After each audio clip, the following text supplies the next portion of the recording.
What is going on, Hot Take Nation? It is DRW here for another episode of the Hot Take of the Day podcast. And today I'm being joined by IVOR CUMMINS. He's on Twitter as the Fat Emperor, which I wanted to get his take on, and has been a silent, not a silent voice, but a thoughtful voice in the COVID crisis, really going back throughout 2020. So IVOR, first of all, thank you for joining us from Dublin, our first international guest. No, thanks a lot, David. Happy to do so.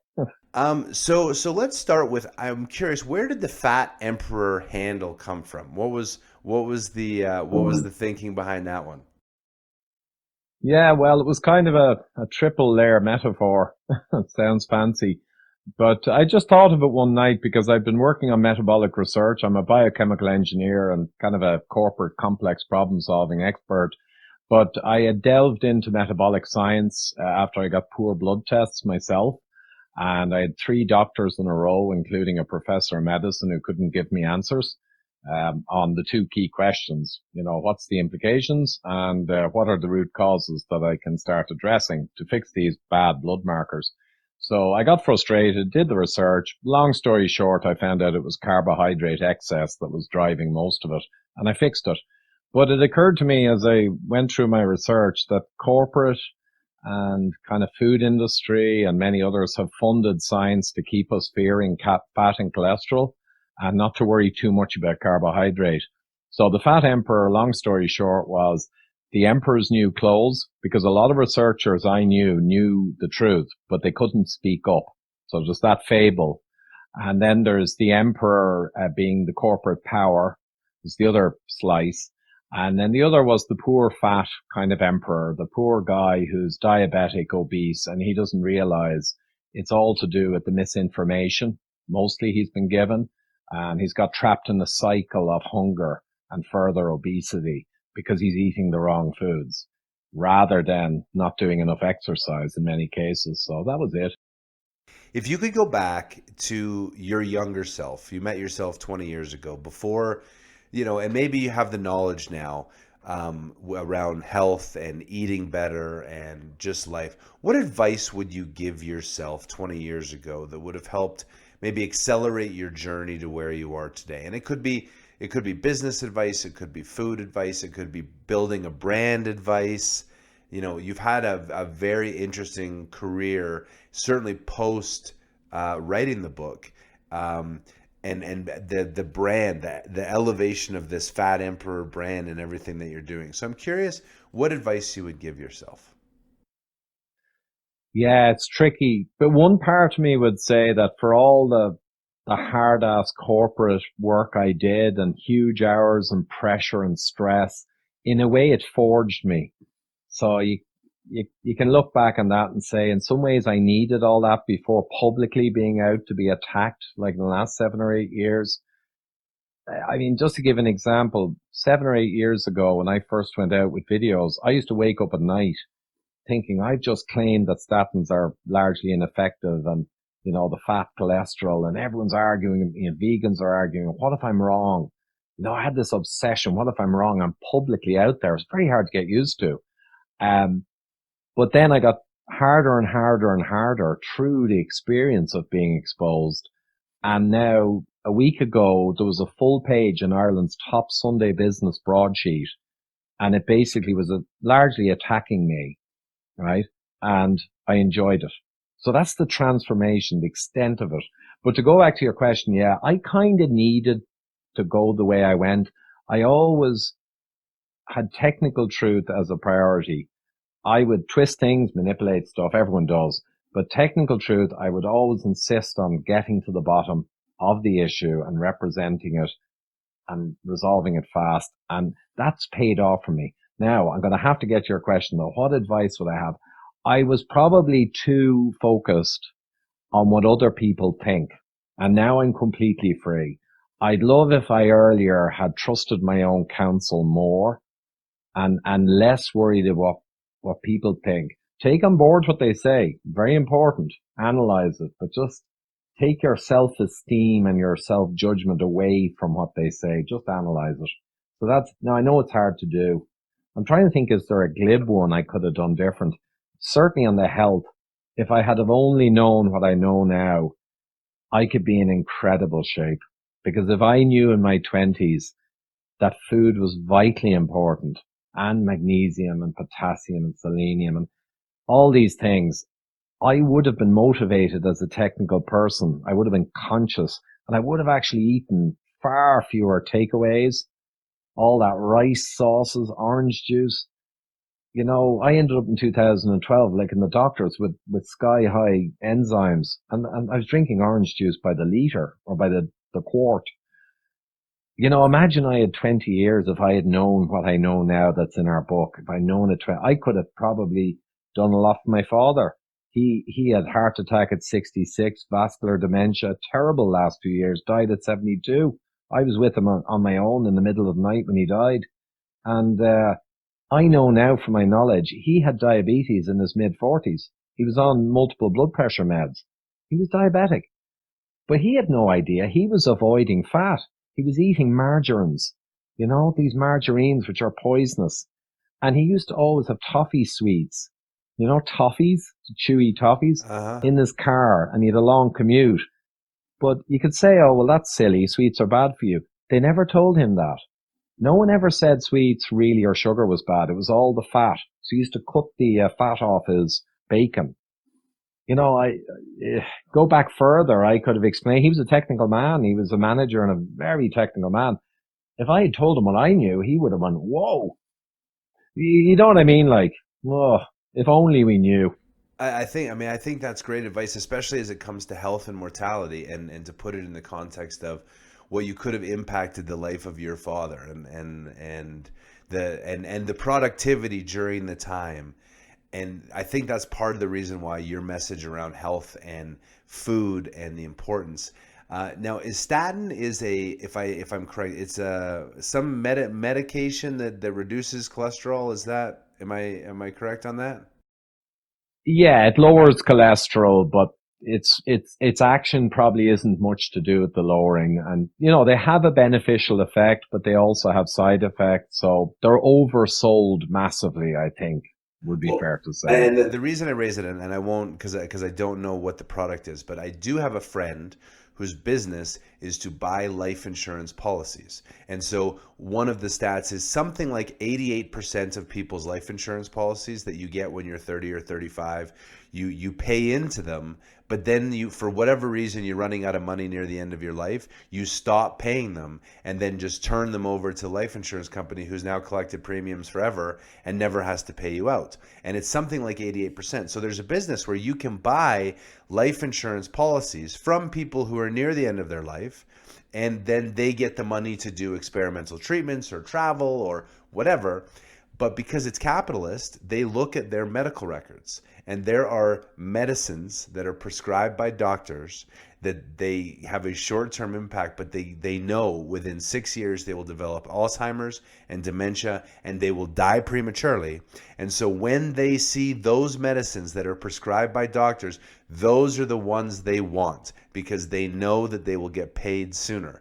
And I find it amazing, again, back to medicine, back to the big lie that's told, is there are people who can look at the data and who can find exactly the medicine that people are put on that is absolutely wrong for people, but we go down the medical path instead of the don't eat processed refined sugars, reduce your juice, exercise, eat eggs, meat, fish, and Fish, vegetables, and life will be sugar better. base. Yeah. Yeah.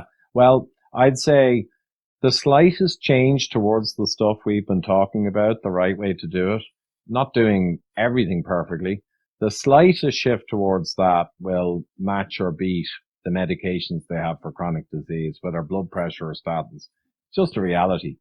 And if you do it reasonably well, you'll blow away the benefit of medications. Not to say they don't do anything, the meds, but I've seen all the data.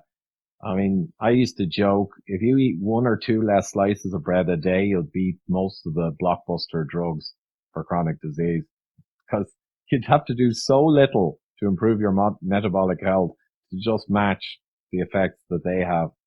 It's kind of sad, really, but there you go. Yeah. Well, we will leave it there. Ivor, I really appreciate you joining us and talking about this because I think that It's nice to have a balanced, thoughtful discussion where you're also pointing people to go and do their own research, but to look at the data and question the narrative, because it's not necessarily a conspiracy theory when things don't actually make sense. Investigative journalism, just like they used to do. Well, best of luck. I will look forward to following you. I am going to make some changes to my diet as a result of this conversation, so I look forward to being sharper, smarter, and better looking in the next 30 days. Hey, great stuff, David. Thank you very much. Ivor, thank you so much for joining us. Until next time, be safe, be good, have a great day.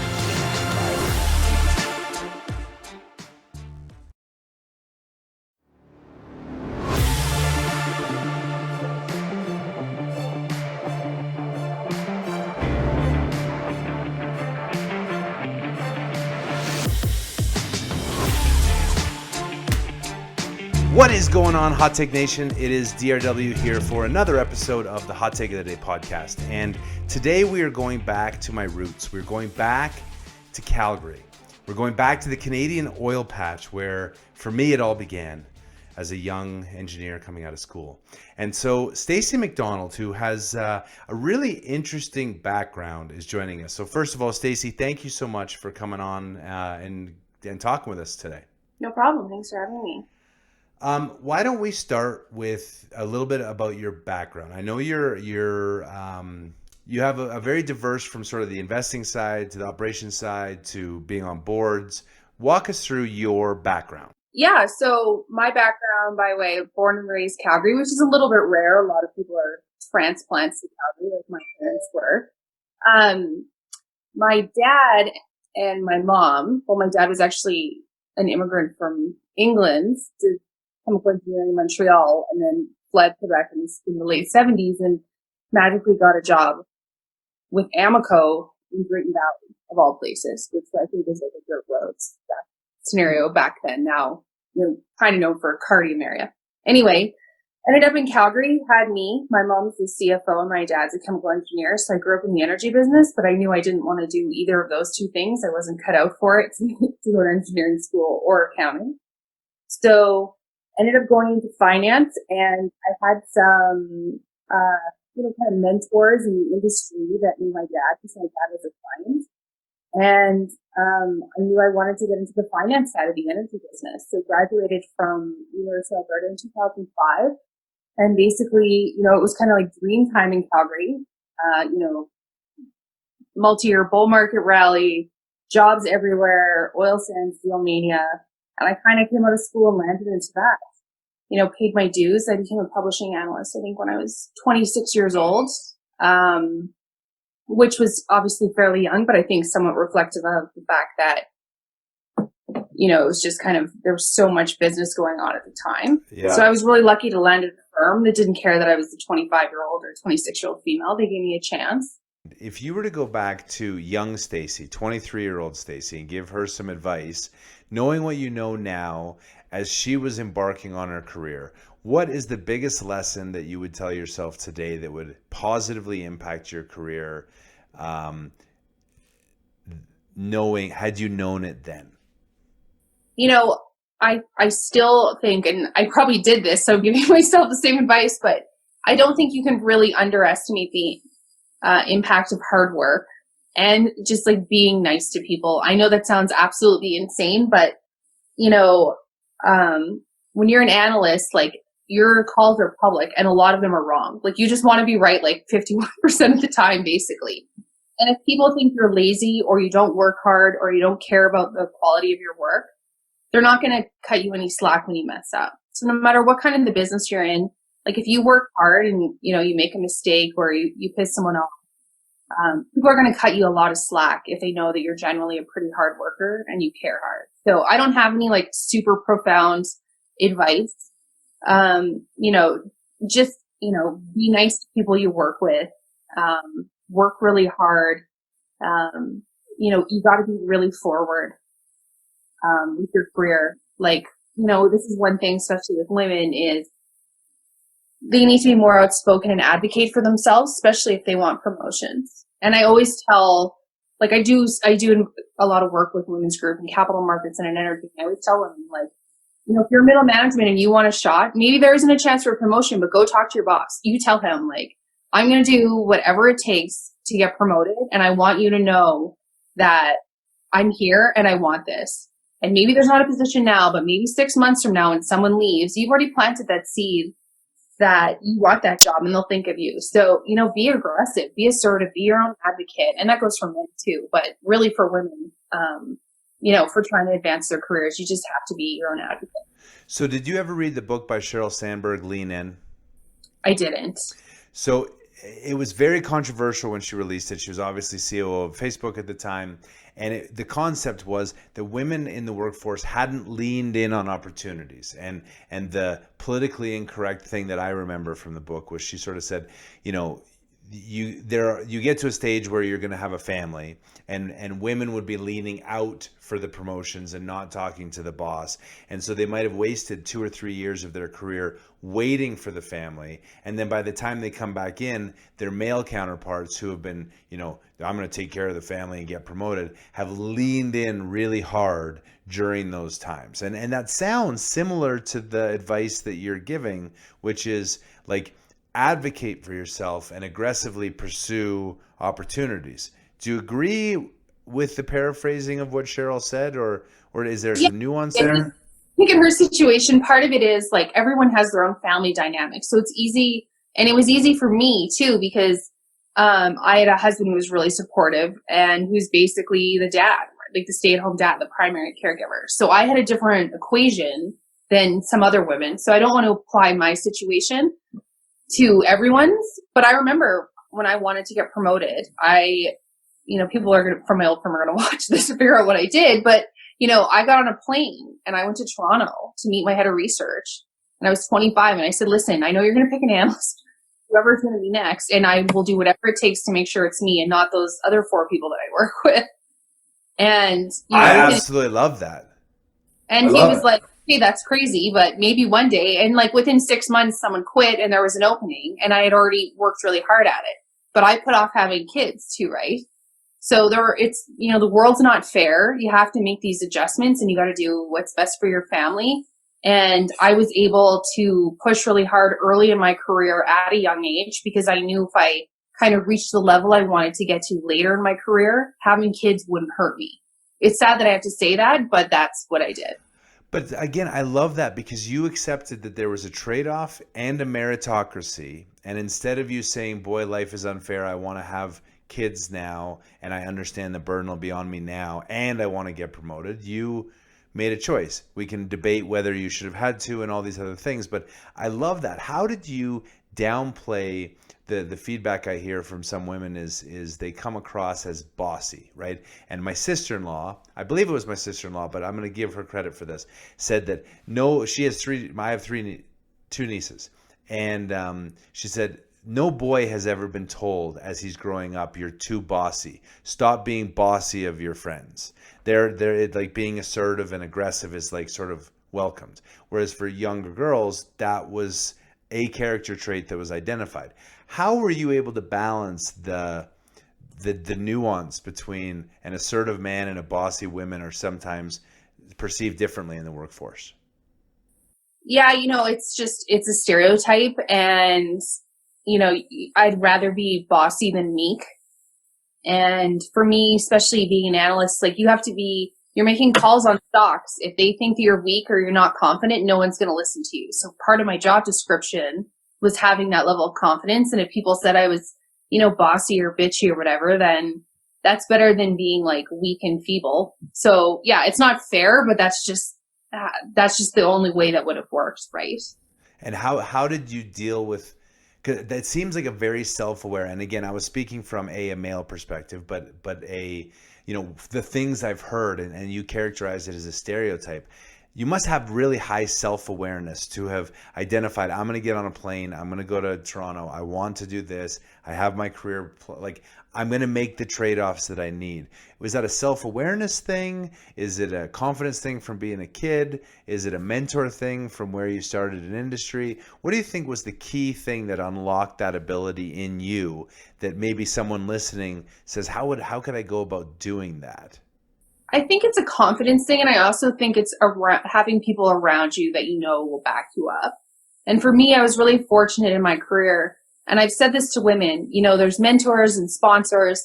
What I try to do is, you know, working in an investment bank, there's always guys that are really loud, like the loudest guys. They may not be the ones in charge, but they're the ones that are always have the attention of the room. And the way I would say is like the loud guys, they may not be the ones that decide to you, but they're the ones that are going to be talking about how great you are to everyone. So I was really fortunate to have some very loud people at GMP that had my back and that were really supportive of my career. And I didn't really do anything special. They just knew I worked hard and they were great guys. And I was really fortunate. Our CEO, his name's Harris Fricker, he was really supportive of my career.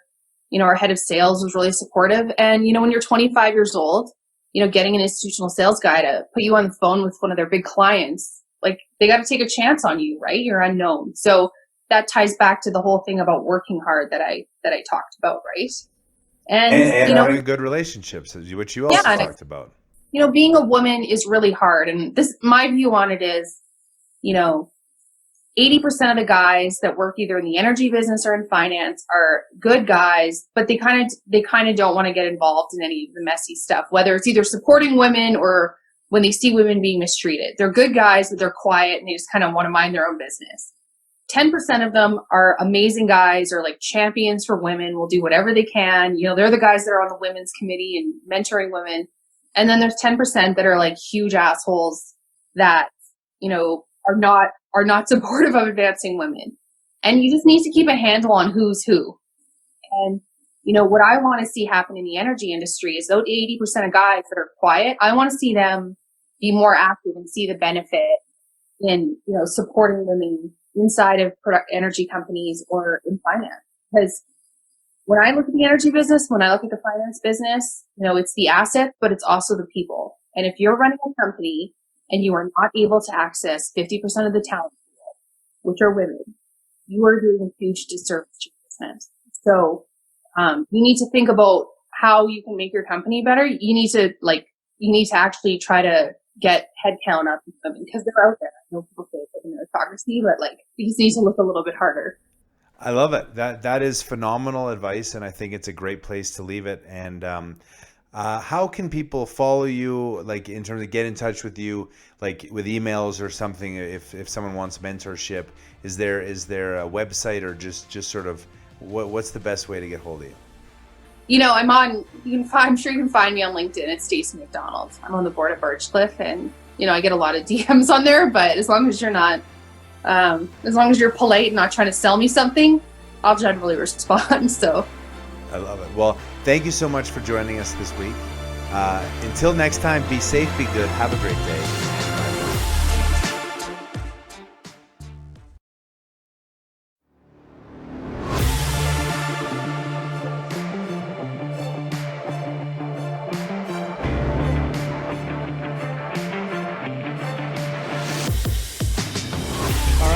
Let's see.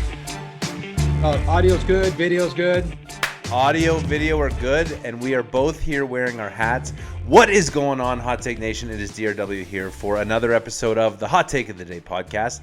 And today I am joined with Mark Mills. And I have to say, when I was thinking about the introduction, there is so much that he has accomplished in his life that, first of all, I feel quite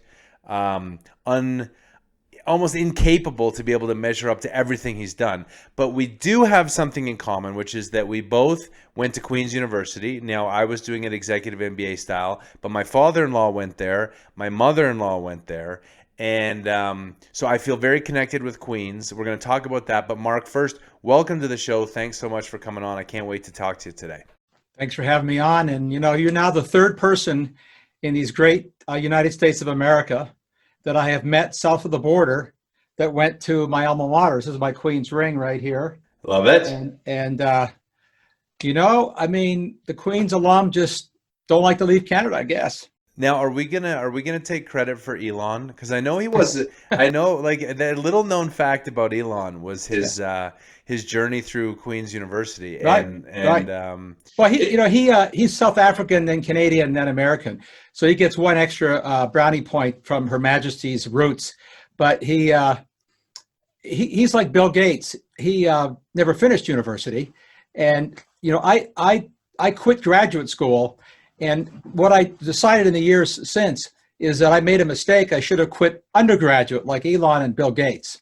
I know they did okay with that, which actually, ironically, it is where I did want to start. And I mean, I'm not joking. If you don't know Mark, I think physicist, fellow with the Manhattan Institute, Northwestern University faculty, founder of Cottonwood Venture Partners, which is the hat. Venture fund. I mean, he's done everything. So if you could go back and interview yourself 30 years ago and give yourself some advice that you think would have accelerated maybe your career or caused it to go in a different way or something, what would you give yourself as advice 30 years ago that you think would be impactful today? Spend less, save more. The most important life advice you get as you get older is that when you're young, you make a little more money. It's fun to spend it and buy stuff and do things, but the compound value of savings is astonishing. So Dave Ramsey, he has a whole show on this stuff. Yeah. And one of my sons is a huge fan of his. But I say that because it is relevant to education and learning and career, because the optionality you will have, one has of one's life, to choose to do something different. Let's just say you work for an oil company, you'd love to go, I don't know, start a restaurant, or vice versa. Your optionality to make a change in your life is very much dominated by whether you can afford to do it. If you're part of the 1% where you have enough money, where these decisions are not driven by finances, your parents can finance for you. You don't have to work for an employer that pays for your MBA. You just go to, you just go, you quit work. That really literally is the 1% or a few percent. And that doesn't tell you very much for most of humanity. So most people, I would say, being frugal and being sensible when you earn extra money, so you buy yourself options later. The other obvious one is, is to take your life seriously without being over serious. I mean, when you think about your career, it's serious business that you're engaged in because it's your life. So you should take it seriously. You shouldn't be casual about making decisions, which is not being an over serious person. You can be a funny person or have fun. By that I mean, you might work for a boss that's really, a jerk, or other words that would describe them. But it's really a good job. They're a jerk, but they're not being unfair to you in a way that's damaging your career. They're not being predatory. They're just a jerk. You don't like them. Think hard about leaving that job if it's the right job for career development. Doesn't mean you should stay there forever, but don't be emotionally impetuous. When you're younger, you tend to be a little more emotional, reactive.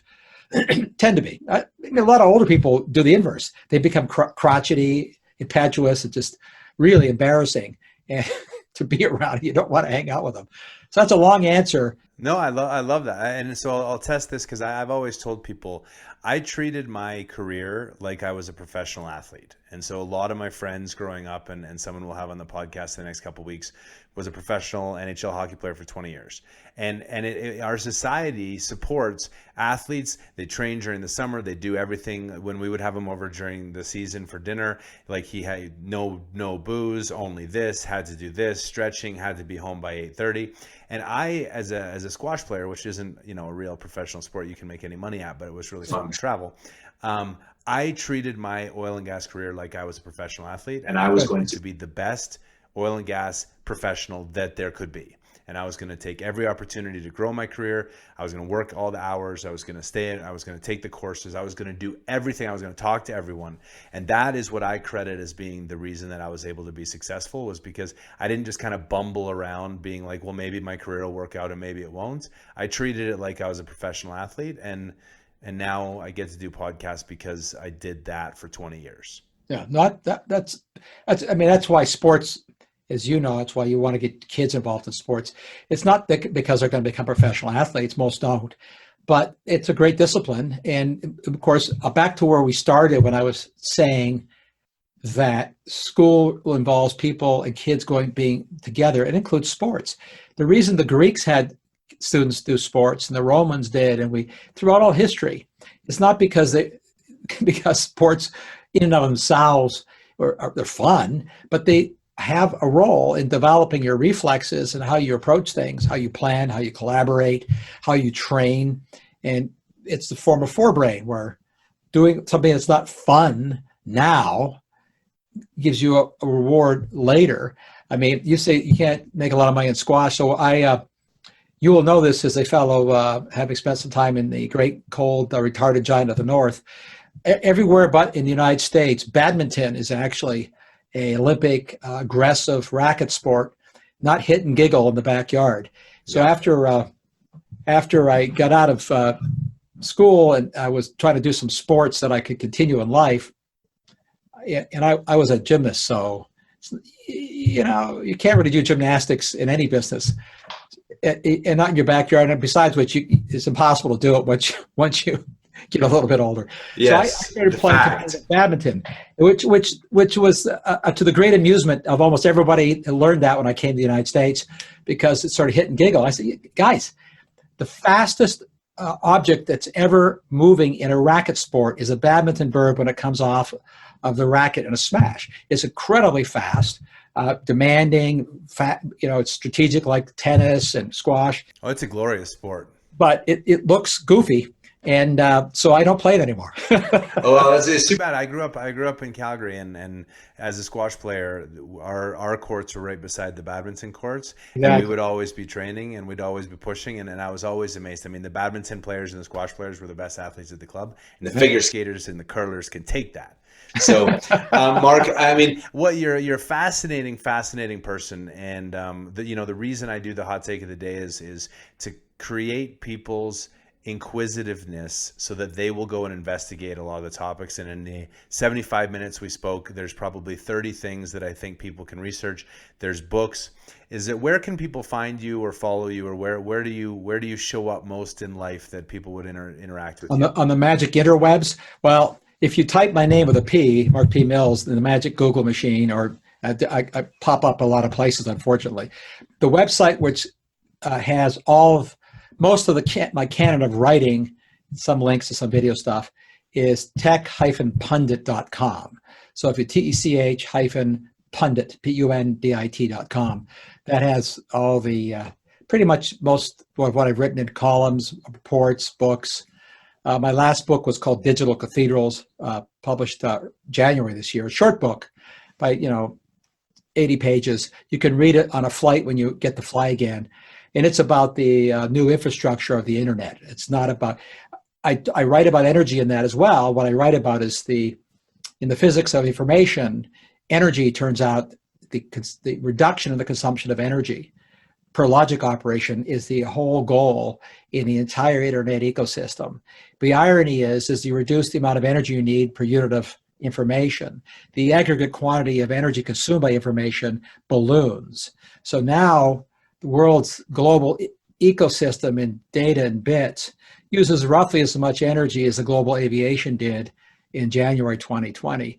We know what happened to global aviation. The digital cathedrals, as I call them, keep expanding and growing. So, but anyway, I love it. About that. I'm gonna get all those books, because I think keeping the mind sharp is extremely important. And with a personal touch as a sign off for today's hot take. Life is short, and you sometimes need to spend it saving your money, but also living for today.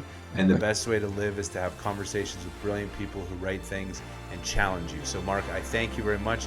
Diane, rest in peace. Until next time, be safe, be good. Have a great day. Thank you.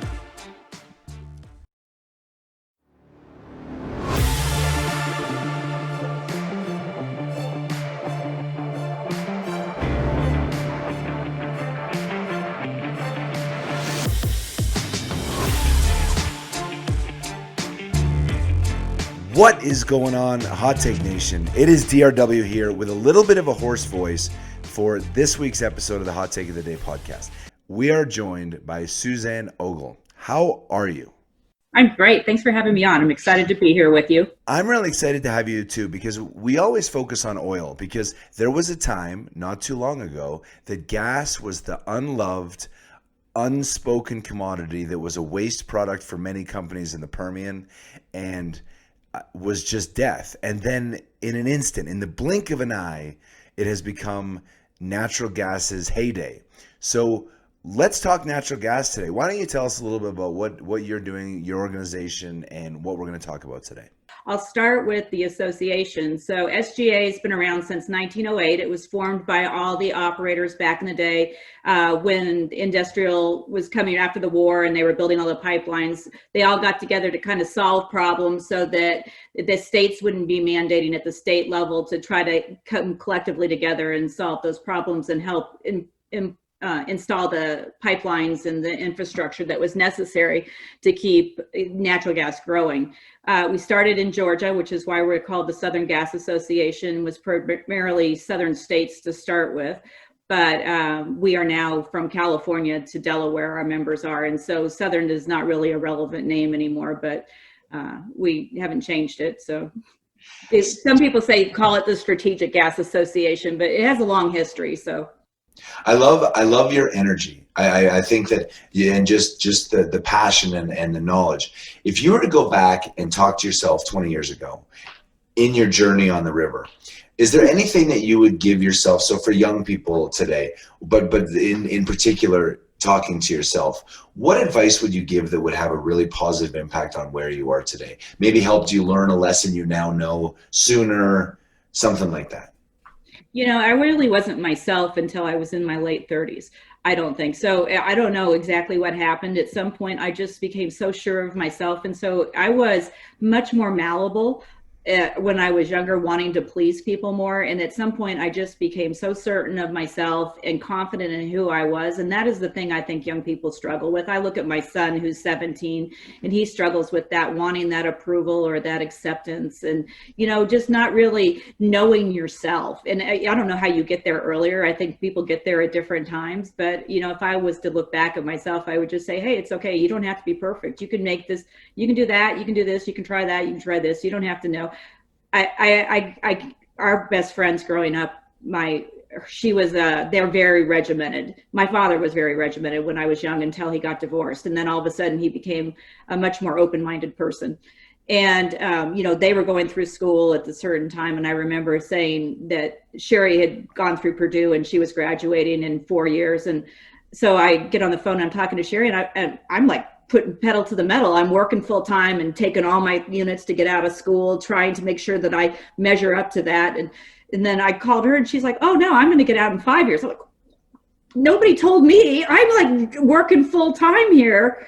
And so I think that what I would remove from myself when I was younger is that self-imposed pressure to be, I always thought I was behind schedule. Right. And I didn't really just enjoy the landscape of the journey or the river that I should have enjoyed more. And so I want to dig into that a little bit because I really find that interesting. I agree. I know I became successful. I put that in big air quotes for those listening to the podcast. I became successful when I embraced who I was.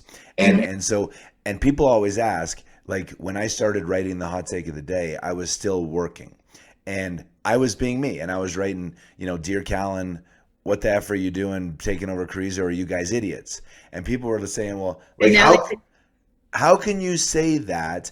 Won't you offend people? And I was like, if you know me, I'm going to speak my mind, and this is me. I also know this probably doesn't make me a good fit for an Exxon.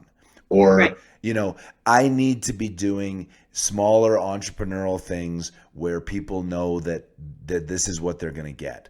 Had I been 23 and I'd found this earlier, maybe I would have started a business earlier, but I would have lacked the 15 years of experience I got by faking not being me. Now, not being me also got me fired a lot because you know what it's like when you're like trapped and then all of a sudden there's an outburst of your real self that usually doesn't go very well. So I'm curious how you balance that with knowing yourself and some of the roles you had. Would they have been different if you'd been you today in that role at 25? I think that I was really lucky that I ended up in an entrepreneurial environment. And so I did several startups, and that really was me.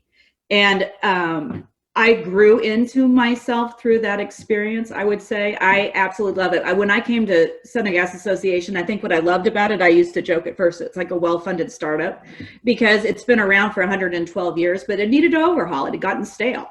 They hadn't been. And so when I came in, thank God that I'm here because, I don't mean to say that, but it's just disruption. They couldn't have had somebody that wanted to do something the same way, always the same way, because we had to move fast and we had to be agile and I had to be confident in what I was doing, and visionary, frankly, for where we were going, because we didn't really know. So we had to have a vision where you couldn't quite see around the curve of what it was going to be, and you had to have that confidence.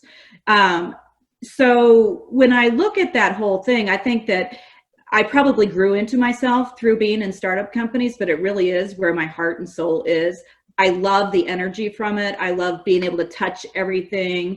If I had to sit in an office and twiddle my thumb and stay in one lane, just save me from that. I couldn't do it. So this week, and obviously the podcast will come out later, but this week there's been two big announcements. One was Conoco is buying Concho. And the other one is a rumor that, to be honest, I don't know if I believe, but Pioneers buying Parsley. And I wrote a post on that today. But in the advocacy and lobby groups, do you think that there would be benefit in consolidating the voice? Is part of our issue that we've had 400 or 500 companies who've all been focused only on themselves, only on making profitability for themselves and their shareholders. So they haven't looked at the big collective good. And Exxon's kind of been out there like kind of advocating, and API's been out there kind of, but we're just this big fragmented individual interest group. Do you look at consolidation on an advocacy level of a lot of the groups and member associations, or how do you think that will manifest over the next couple of years for y'all? It's interesting. I believe that there's going to be a ton of consolidation in the industry. Number one, it's the only way that you can lower your cost is to drive out your G&A. Really, I think that people have got down almost as efficient as they can get, and if the commodity price is going to stay down, I don't see another way to do it. I kind of look at flaring as one of those opportunities. That's something that should have stopped and that they shouldn't have been pursuing. But the fact of the matter is, if you look at investors at the end of the day, if you're giving them a return, for the most part, they're going to move on to wherever that money is. And so if you look at the growth at any cost mentality that was going on, and it was covering up, not what wasn't profitable, but they just kept growing. I think that money drives bad behavior sometimes, and that if the industry as a whole needs to get together and maybe look and have a bigger vision or a broader landscape about where do we fit in, and that's difficult to do when you're backed by stockholders who are putting pressure on you to give a return, because that's really the only reason they're in there in the first place. Private companies can make different decisions. As an industry, we are fragmented. I would say we're fragmented in one sense and we're not in another, because there's more of a laser lens on certain aspects as you go along. And so where it's really interesting to me, whereas low gas prices would be good for distribution, they might be bad for the different aspect of that. You could be in the same industry and have low prices good one place, high prices better for you in another place, right? So I don't know how they all get together, but it is definitely something that the industry talks about is, I look at One Future. I think that's a great example of people coming together and really thinking about, I think they're going to have to think, how do you really position yourself for being a player in this industry or in the energy solution for a longer term? And what does that story look like? And you're going to have to be willing to re-examine it. Well, and I think, just thinking about trade associations and organizations, much like I've said in the past on posts, the people of Concho. Now, there's rumors that maybe, Tim Leach is taking over as the lower 48 executive VP. And we'll see how that goes. Having been a senior exec, certainly not at his level and in a company his size, but being the man and then not being the man and dealing with the political and social issues between Concho and Conoco, quite honestly, will be very interesting. But through no fault of some of the employees in that group, the only way this acquisition works is to cut heads. Yep. And some people, through no fault of theirs, simply through the way the cards turned out, will lose their jobs. It seems maybe with trade organizations, it'll be the same as, Group A is funded by Concho and Group B is funded by Conoco. Conoco takes over Concho and they decide they're only going to fund Group A. And so then A and B are sort of forced to merge together because B's lost its revenue source but has a membership. And so that sort of forces consolidation just based on revenue. Is that something that happens in trade When associations? I think about a lobbying organization, yes. So a lobbying organization, they definitely, they're lobbying essentially for maybe a pipeline and producer, slightly different nuances. But there are a lot of lobbying organizations up there, and there's only so many people up on the Hill that you can talk to, right, or influence. So and plus their dues are pretty hefty. So I definitely see that's probably right for that. Like in terms of us, like I said, we're a training organization. We're not a lobbying organization. So what we put out is different than what they're putting out. It's more along the training, the best peer-to-peer practices, and advancing things. So it's a different business model, different intent than a lobbying organization. But I think right along the lines with some of those lobbying organizations, there's just, it's a hefty chunk of change to belong to them, and how much influence can they really have? Well, the best lobby I always wanted to do, and again, I'm not exactly known as a subtle person, but on this energy advocacy, we can have all the conversations we wanted. I always wanted, you remember in Hunger Games, they had that event, what do they call it, the pruning or whatever, where one kid from each village, boy and girl, is brought that day, and then they have the event. Weakest link. Yeah, and so to me, with natural gas, if the entire industry just shut the wells off for one day, and everyone saw how screwed up everything would be, it's amazing that the reaction of the world would be like, well, they can't do that. I need my power.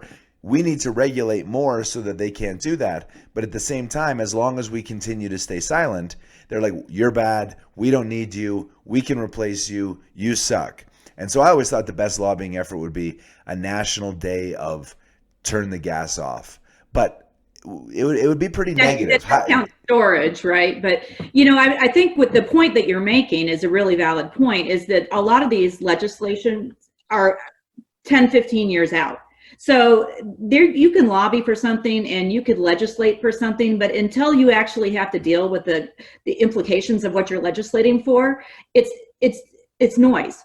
It's noise that they don't actually have to deal with. So the person here today is saying no gas or electrify everything. Well, you know what? That's 10 years out before they're going to get there. So that's not 10 years out, and they're not sitting there without having to pay the cost, the higher cost, or switch out all their appliances, or mandating this, or they don't have to deal with it. So if you don't have to, you can tell me that I have to wear dirty clothes, but I have a whole closet of clean clothes in there. Until I have to really wear something that stinks, it's not going to matter to me. Yeah, it's an interesting one, and it will be interesting to see as consolidation happens, as more bigger and bigger and bigger companies control more of the market and therefore the communication. Exxon and Chevron, as examples, have clearly not gone the way of BP and Statoil and arguably Equinor in terms of trying to shift their business model to a more European renewable, because Europe is very concerned.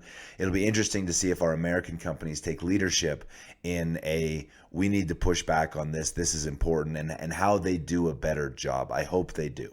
So what is interesting is that although the United States has not really had as much of a concerted effort to talk about reducing emissions or having a plan altogether, they've actually done it, whereas Europe has had a plan and they haven't done it as much, right? Which is a really interesting statement there. That speaks to the market, but I do think that you look at the transmission companies, look at Williams. Williams is a perfect example. They are embracing it. A lot of the companies are. Kinder's not as vocal about it as what Williams is, but I think that the companies need to get together and understand.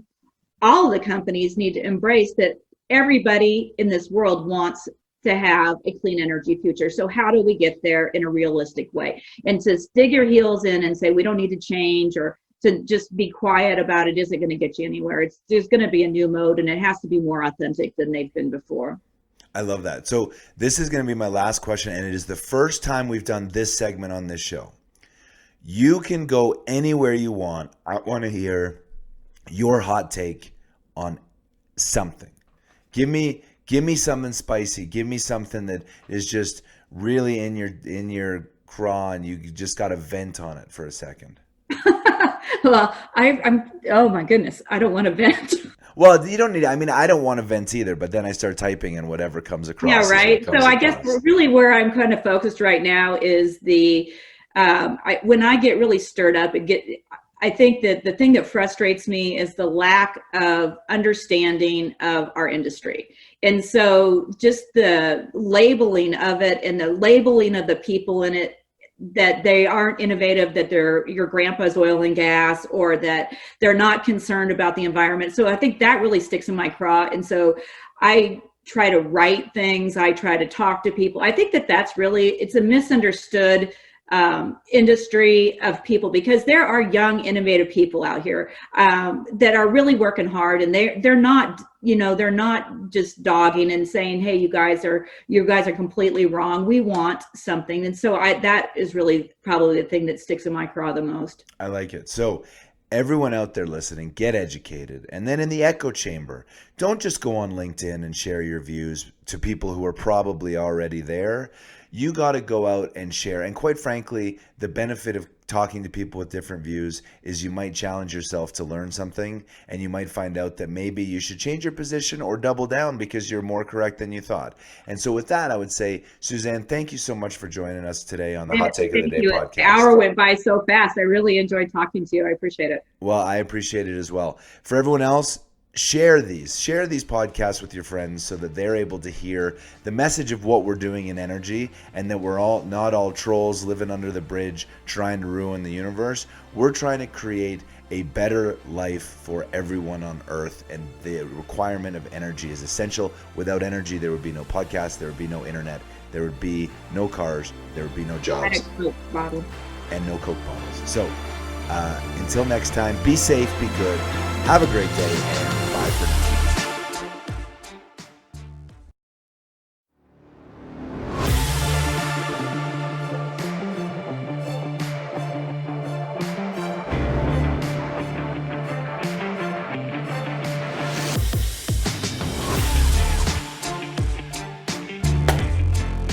What is going on, Hot Take Nation? It is DRW here for another episode of Hot Take of the Day podcast. And as you know, I'm trying to branch out a little way from energy, because energy is sort of like the most depressing topic in the history of the universe. The only thing more depressing would be to talk about politics. And so today we're going to talk about accelerating your startup. And I think in the context of pivoting careers and thinking about what it is that's coming next, obviously capital providing is a huge business. It's a huge undertaking. And for those companies that find companies and help accelerate them to the next level, it's a big deal. So today I am joined by Brian McMahon, who is with the Expert Dojo. Now, Dojo is capitalized. I have lots of questions about it. Why don't you start with telling us about your company, your firm, and where the name came from? Hey, David, great to be here. And yeah, Expert Dojo is kind of a fun name. So my kid was in school. So first of all, what do? We're an accelerator. So we invest. That's what we do. Right? We find companies, we find them all over the world. We find most of them would be international. So 90%, they come from, like our last cohort, we had them from Spain, from Finland, from Argentina, from India, from Egypt, from Africa, from everywhere. And then we invest checks of $100,000 into those companies. And then we'll do follow-on investments of up to $1 million into those companies again, if we feel that they're doing really, really well. And then we just play the waiting game. So it's about support and then wait. And if those companies turn into what we believe they can turn into, then we, as with everybody else who invests in early stage startup, have the ability of being able to get returns anything from 20 times to 1,000 times on the companies. And if they do not do well, then we get nada. And that's the game. We are high stakes gamblers who have a little bit of insight to how the game is played. So react to this statement, and then I have one more. Actually, I have two more questions for you, but react to this. So when I wrote the book, and obviously I came up in an oil and gas background, which is a very, very capitally intensive business. And if you wanted to have a startup in 2008 to 2016, 17, you needed a minimum of $100 million. The bigger ones were getting $300 million. And when I wrote my book in 2012, there's a chapter that says, if you have to pick up the phone more than once to raise money, you shouldn't be raising money.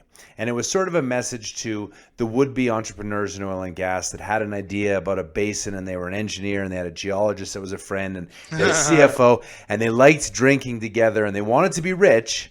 So they wanted to figure out. So they would ask, and they'd be like, who do I call? And I'm like, if you don't know who to call, and more importantly, if they don't know that you would be doing this and they're not calling you, or they're not ready for that investment, you probably shouldn't be raising money. Don't quit your day job.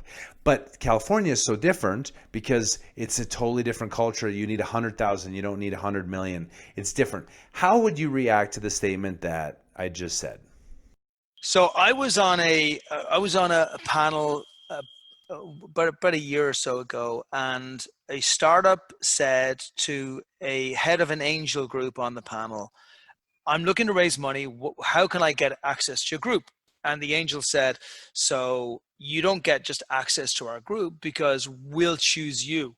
But he said, what you want to do is you want to like reach out to Janice, and Janice would be the front door. And then you want to reach out through Henry because Henry's important in the group. And then you want to reach out through this person. And then you want to reach out through this and there. And if you spend all your time doing that, then there's a possibility that we look at you. And then it kind of came down to me, and they said, well, what do you suggest? And I'm saying, well, every single person who does that are the types of people that we don't want. So for me, there's like two types of people in this world. There are pussies, and then there are people who are focused on doing the type of things that need to be done to be successful.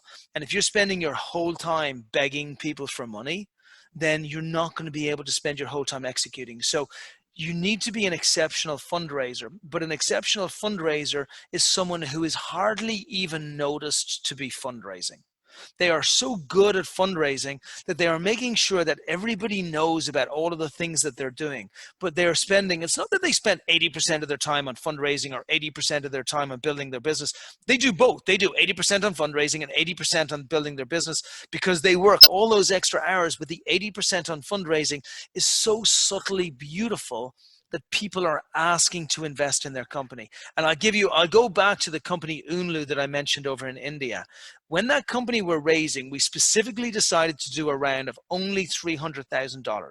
And we did a round at a low valuation of $4 million. And we specifically went out to all of the angels and said, look, these guys are going to be oversubscribed. They're going to hit 50 grand in revenue in their first month. We are personally out there already raising, getting ready for their next raise at $13 million. And remember, I'm saying this, not them. I'm saying we're already getting ready for the $13 million valuation that we're going to put on these guys. And we're going to do a tiny raise at the beginning so we can boost the revenue. I don't even know if I can get you in now. And then all of these people then had subsequent meetings with these folks. And I literally had a phone call from a guy in Boston who called me up and he's like, Brian, you know these people. They're not accepting my 25K check. They're telling me that they'll only accept a 50 and they can't even guarantee if they'll take it for a 50, but they'll add me onto the list. That's the kind of company that you want to be. You want to be that company. Like, don't be that person. Don't beg for money. Don't say, oh, please give me some money. Be the one who's going to do it either way. Like, I want you, last thing I'll say is like, I want you not to give a shit if I give you money or not. Like, it's my loss. I just missed out on a unicorn. And that is, I think that is a great paraphrase of exactly what I'm saying, which is you need the network and you need people to know what you're doing, but you can't be that guy that when you walk in a room, everyone wants to run away because they know you're going to ask them for money. I think that you characterize that so much better. So you said something very early in the interview that said, we actually don't want the companies to be profitable. I might have misheard you, but I'm pretty sure I picked that up, which is ironic in the Tesla, who only makes profit because they sell carbon credits, which is hilarious. Or in the Uber, where cumulatively they lost so much money. Or Regis's competitor, even though Regis was valued at, I believe, $3 billion, WeWork wanted a $47 billion because they weren't service what is it? Software as a service. They were space as a service, which somehow made commercial real estate sexy again.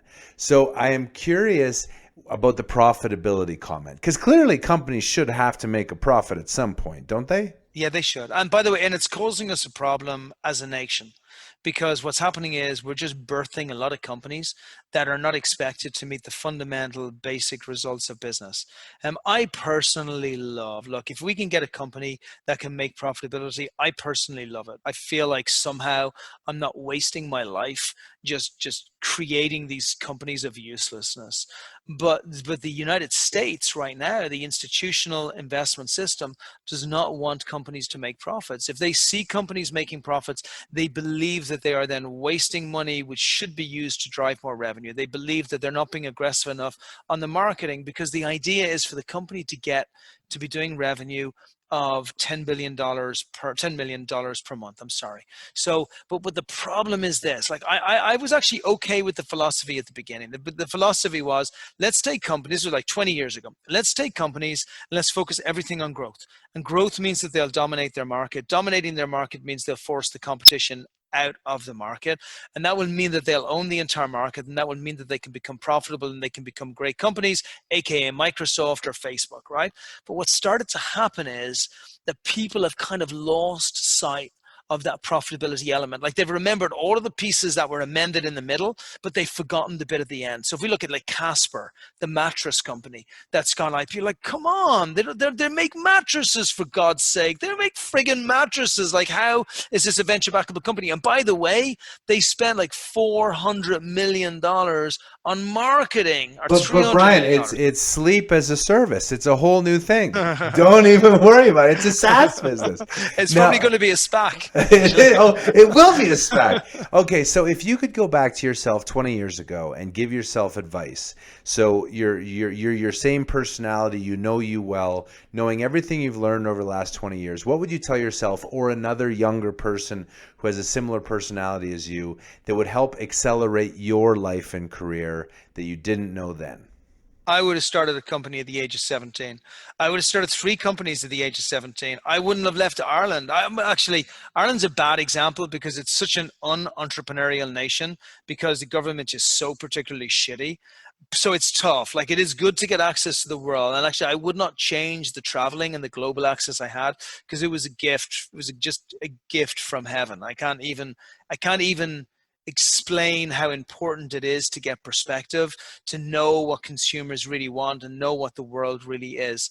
But I would have definitely started stuff like really early, like at the beginning. What the heck? Like, I'm in my mom's kitchen. I have no overheads. I got no family. I got no mortgage. I got no hassles. My life is easy. And the world is full of opportunities. There are so many great companies out there ready to be started. There are companies that you can copy. There are companies that you can invent. There are companies, like, there's everything with eBay. There's hundreds of thousands of companies on eBay alone. And then even if, forget venture backable companies, even if it took me 15 years to get that company to success, I'm 35 and I'm retired. So I would say to every single person listening, get out of the mindset of making money and trying to see if you can pay for the stuff that's going to be more expensive every year. I was at a stage where literally we were spending over $1 million in a year, and somehow I owed money. Like, somehow I owed, and it may sound ridiculous to some people listening, and then there will be other people who are listening who will be like, yeah, dude, I did the same. I mean, like, made 400 grand and I spent like 390,000 and I got 10,000 in my bank. And if I get fired tomorrow, my monthly overheads are $35,000. I'm bankrupt in 2 months. And that's because at that time, all of us, including me, were chasing money because we had a bad relationship with money. If I was going to go from me to back then now, oh man, I would be a superstar in 3 years, because I would understand about the leverage that money allows me to do. It is merely a tool.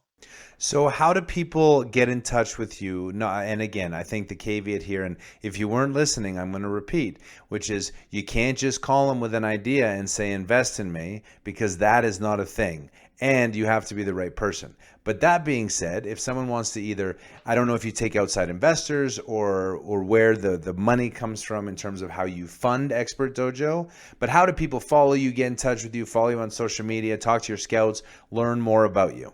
Great. Well, so so we don't take any money from outside. It's just myself and my partner.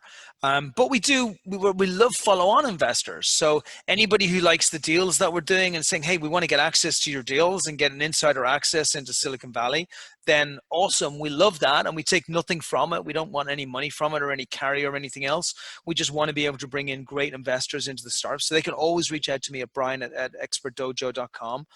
Startups, we interview every single startup we bring through and we throw them on the podcast. So anybody we invest in. So if you want to learn like what were their characteristics and what were their lessons and things that they had on the way, then you can jump onto our podcast and listen to it on the site. If you believe that you have something which has the potential to scale really quickly, then please come on to expertdojo.com. Our application process is there. If you've applied and you want to make sure that we got it and I forward it on to someone just because you're on the show here with David, then you can just email me as well at brian@expertdojo.com, and I'll make sure that you're fast tracked through to a decision, whether it's a yes or whether it's a no. And then otherwise, there's so many great people to follow out there who speak exactly this language of builds generational wealth. Do it as early as you possibly can. Don't harm people. Don't do anything illegal. Don't do anything immoral, but build something great for yourself so you can take all of this horrible financial pressure off your lives. Then, just go and do it. I love that advice, and with that, that is the end of our show. That was phenomenal. I did not know what to expect in this conversation, but I must say it is the most enjoyable one I've had, perhaps because it's so far outside my comfort zone. So thank you so much for joining, Brian. I wish you the best of luck, and I look forward to staying in touch with you. Thanks, buddy. Until next time, be safe, be good, have a great day, and bye from now.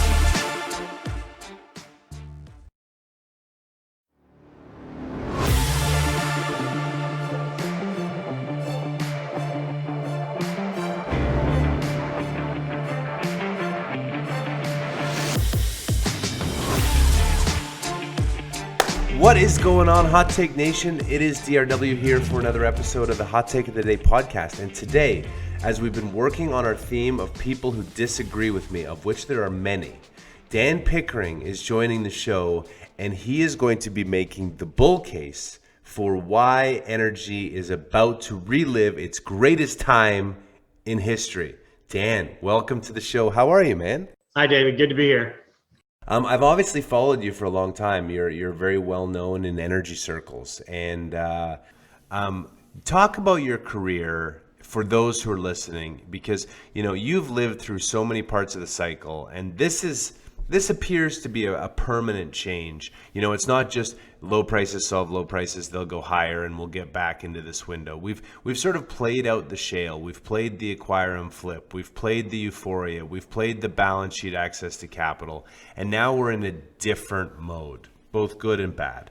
I'm curious how you think about the ebbs and flows of your career and how you've been able to manage expectations. I thought I'd be able to do this. I started Pickering Energy Partners at this time because of this, and then this happened. How do you keep focus and keep passion and keep energy and keep optimism in the context of everything you've seen over the length of your stellar career? Yeah, well, that's very nice of you to say. So I think underneath it is do the stuff that you like to do. That I have always been really intrigued by the stock market, and I, from a very young age, was involved in the energy market. Young age meaning my undergrads in petroleum engineering, and it's an industry that truly does change the way the world operates. 100 million barrels a day, people drive everywhere. It's critical. And folks that don't believe that, try going without your lights in your car and plastics and all that sort of stuff. So I like the industry, and I love the market, and I love making money. And you put all those three things together. And so I didn't love being an engineer, so I stopped doing that. And I went back to business school, and I found out that I could go be a stock market guy. And I did that in Boston for a while, and I found out I didn't like Boston. And so I came to Houston, and I liked working at a small company. I came and worked at Simmons and Company, which is now Piper Jaffray, when it was 25 or 30 people, and that was fun. And I like figuring things out that's the analyst in me. I like being right. And so you can be right and bearish and right and bullish. And so being right is sort of critical to being successful in the markets. And so trying to figure out how to be right is important. And I like to communicate. And so whether it was doing sell side stuff at Simmons and then again at Pickering Energy when we started, or writing these monthly letters that I do, or talking on Twitter, I like that interaction. So, and that's helped me stay, relevant and involved in the business. And so the message is you stay optimistic by doing the things that you like. And I'm fortunate from the perspective that there's a lot of volatility in what we're doing, both the market and oil and gas. And so, it's changing and you learn all the time and work with good people, interact with good people. And so, and the other piece of that is it's been a long time now, almost 30 years, a little more than 30 years. It's crazy how many people you run into that you worked with 10 years ago or 15 years ago, or you talked to and haven't talked to in 8 years, but there's something relevant to discuss. So, there's no secret other than hard work and doing what you like, and finding something hopefully that you're reasonably good at least 55% of the time. And if you do all those things, you ought to be happy. And, this is a business that rewards being right. And so that makes it, a good career. So that's all qualitative, but I like it. I like it. I think that gives, for those who are in a profession or still trying to get back into the industry, what can they do? Well, do what you love and then have a thesis that you can make money on, because this industry rewards correctness. And if you're correct, you'll be successful. Yeah. One other thing I think worth mentioning here is that it is not as easy a time right now to be a young person in the conventional oil and gas business, because I'm sitting here, I'm 54 years old, and there's 20 years left for me in this business. I don't know if there's 50 years left for the 25-year-old guy.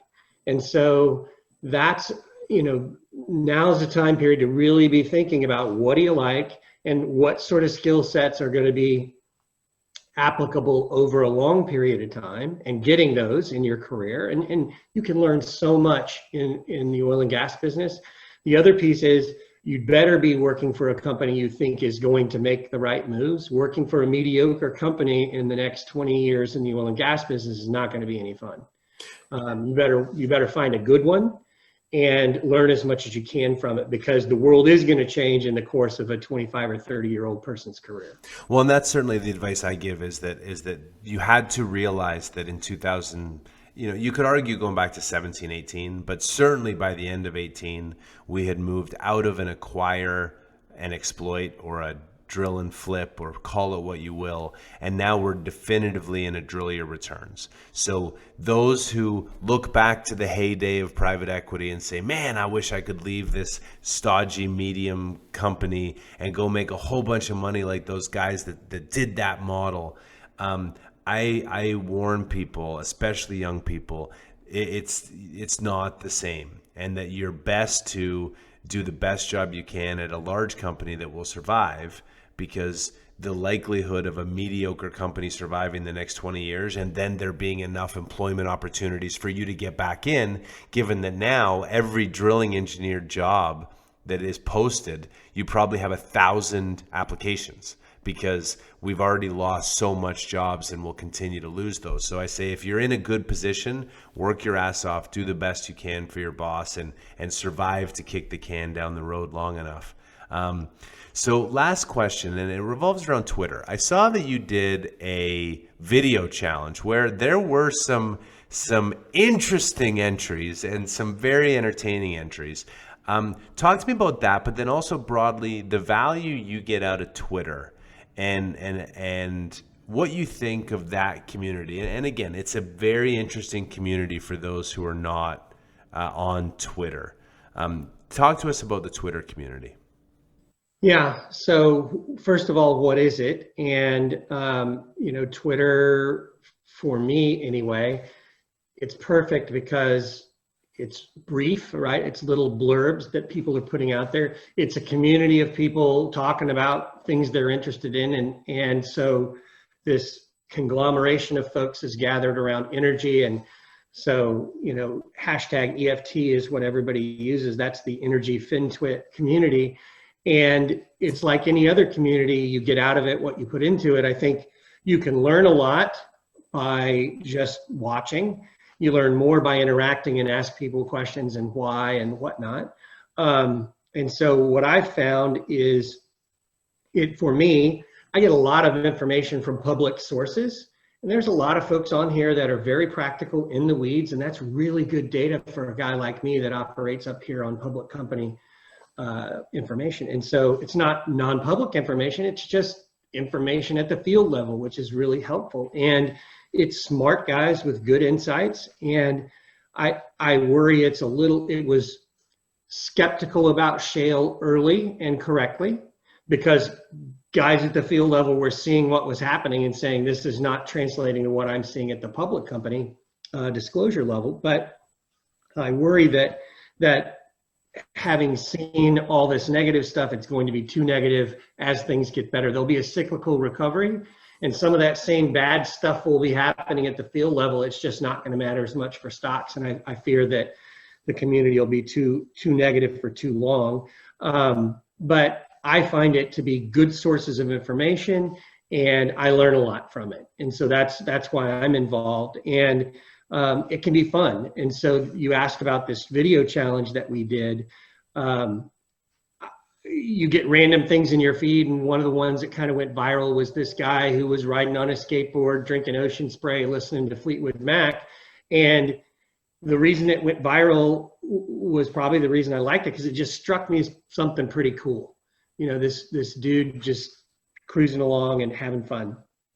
So we decided we'd have fun with it too. So we shot a video, kind of a parody of that video, and basically challenged the rest of the folks on Twitter that if they'd shoot a video, we'd pick out the best ones and give them some Pickering Energy Partners gear. And so we had about 18 people submit videos, everything from some silly ones to some pretty thoughtful and interesting ones, and we compiled them all and put the trailer out there as well. But it was a lot of fun, and it highlights that people are creative, and they probably spent way too much of their work time messing around with these things, but people are pretty creative, and it was really interesting. Yeah, no, I thought it was great. And I agree. I think it's a very interesting community. The one thing, and it's not even a criticism, it's an observation. And I've been thinking about this a lot. 2020 has been a really weird year. And I think a lot of people's plans, sort of, they went into February and they were feeling generally content with their life, regardless of what your life was. And then this has sort of really thrown people at odds. I'm at odds with my parents. We have very different views on both coronavirus, but also the role of personal responsibility and personal accountability, and the role of government. And so we've all been taught, don't talk politics, don't talk religion, don't talk money. But then coronavirus sort of threw everything in. And the observation I had was, if it wasn't for social media, none of us would have been as afraid of coronavirus as we were. But if it wasn't for social media, all of us would have been really pissed about being locked in our house, because we can have this virtual life, living with people we've never met, and converse and chat and have this big online community that allowed us to stay in our homes without protesting. But the mechanism of communication is, sometimes it's anonymous, but it's only 280 characters. Apparently, I typed something last night I didn't even know about. I mean, it was a throwaway comment, as sort of like I've become so libertarian through this that I'm like, everything is about personal accountability. And a lot of the debate this year has been, well, is it equal outcomes or is it equal opportunity? But then there isn't personal responsibility necessarily for doing things. But anyway, we live in this world where 200 characters can trigger people. Like Trump would send a tweet and hundreds of thousands of people would lose their minds. And so I'm just curious if you think that social media morphs coming out of this year and people see the power of this tool for good or for bad. And to your point, EFT's been negative, but does it switch early enough, or do you double down on the hatred and then it divides the community as oil stocks rally? What do you think social media played in this whole crisis, and how does it morph for the good of society coming? Yeah. I think more people on it because they're home and have more time and more access. I think that I think people are tired. They're getting worn out. I sense that depending on an individual's experience, they can say, this is not for me. I've spent 30 years having a debate with my clients, with companies. My skin's pretty thick. The other side of every buy trade is somebody that disagrees with me. They're selling me a stock. So they fundamentally think I'm wrong. That's okay. You take information from all of those interactions. So what I would say is anonymous makes people more outspoken and probably meaner generally than they would be in person. The trade-off is they're outspoken. You get more information and it comes in less friendly ways sometimes. I think that we'll probably see more people on Twitter and less people using it as we come out of this and the world goes back to normal. And has it changed the world? I don't know if it's changed. It's an enabler, and people are trying to figure out how to use that enabler. And what I'd say is I think I'm in the middle of my week of thanks on Twitter, where my tweets are only positive. I think people need to speak out. They need to be respectful. And if you do that, the likelihood of maximizing the outcome of using social media is probably higher. So that's a lot of babbling, but I think it's useful. You got to use it the right way. And I think we're all ready for things to be closer to where they were, back to normal. Well, I like that, Dan. You're a very thoughtful guy. I'm very happy for you personally that the market has taken a turn for the constructive and the positive, because it's a lot easier to be in a bull market being able to provide context than the beat down that we've had most of the year. And I also love your approach towards Thanksgiving. It is the week of thanks, where we can be thankful for all of the blessings that we have. And I am blessed that you joined me today. So thank you very much. Thanks a lot. I appreciate it, Dave. Take care. All right. Until next time, be safe, be good, have a great day. Bye for now.